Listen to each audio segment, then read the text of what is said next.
Dear Father Spitzer, my whole life I've always held the church hierarchy in the highest regard. However, with the church scandals, bishops at odds with each other, and some even endorsing supposed heresy, quote unquote, I have lost trust I had in them. How do I regain that trust? How do I determine who am I even supposed to believe? Steve.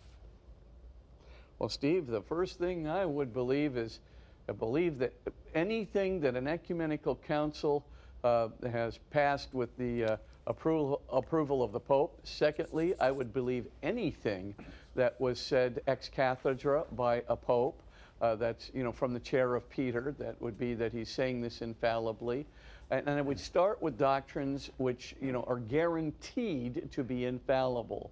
I would also, in general, believe that the bishops, when they're acting according to their authority within ordinary magisterium, that's going to be a little hard to give you all the criteria there for what that consists in. But normally, when the bishops are acting in concert according to ordinary magisterium, that means that they're not teaching infallibly. It might be able to change in the future, but we assume that this is, a teaching that Catholics should give their assent to.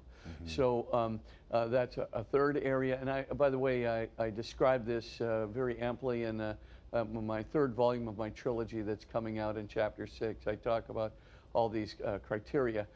So that's the first thing to note is whatever is done by what's called extraordinary magisterium or ordinary magisterium, we should really give assent to.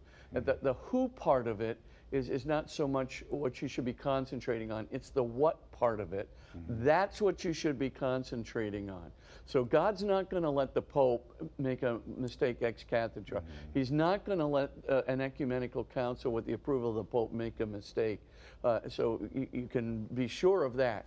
Next, generally ordinary magisterium is very sufficient to be counted on as true, and you should give your assent as a Catholic to any teaching that's ordinary magisterium.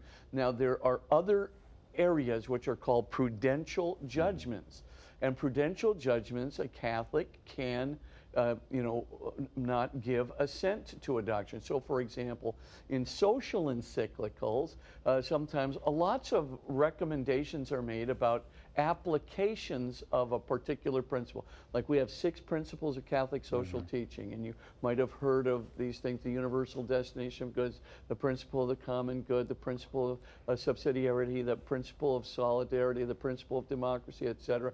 And now you take those principles; those are infallible, and of course the intrinsic dignity of every human being, that's infallible.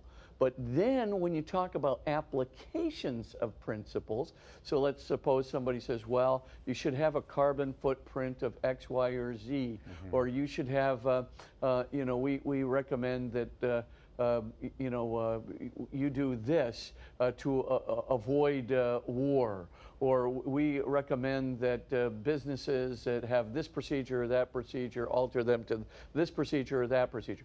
Well, those are all applications of principles, and those are called, normally prudential judgments.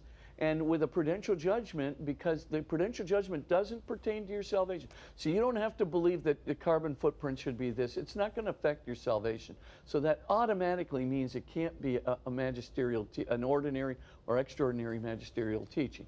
So that's the first thing. The second thing is it's not just that it doesn't pertain to your salvation, but there's not universal agreement on this.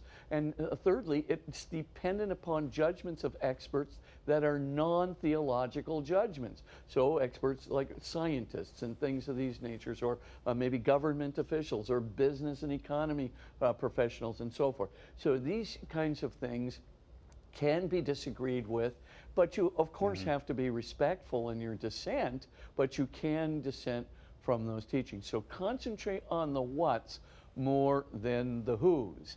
Now, with respect to the who, of course, if the who is saying it ex cathedra, or the who is saying it in concert with an ecumenical council, or the who, namely the Pope or a bishop, is acting according to their authority within ordinary magisterium, then you ought to give assent to it. But it's not so much that, you know, he's Pope Francis or Pope Benedict or Pope John Paul II or Bishop so-and-so, right? It's not that. It's the fact that he is doing this within a specified authoritative domain, you know, that he has to interpret doctrine and moral teaching. So that's, I guess that's the point Right. to think Well, about. yeah, I was concentrate on the what, not right. the who.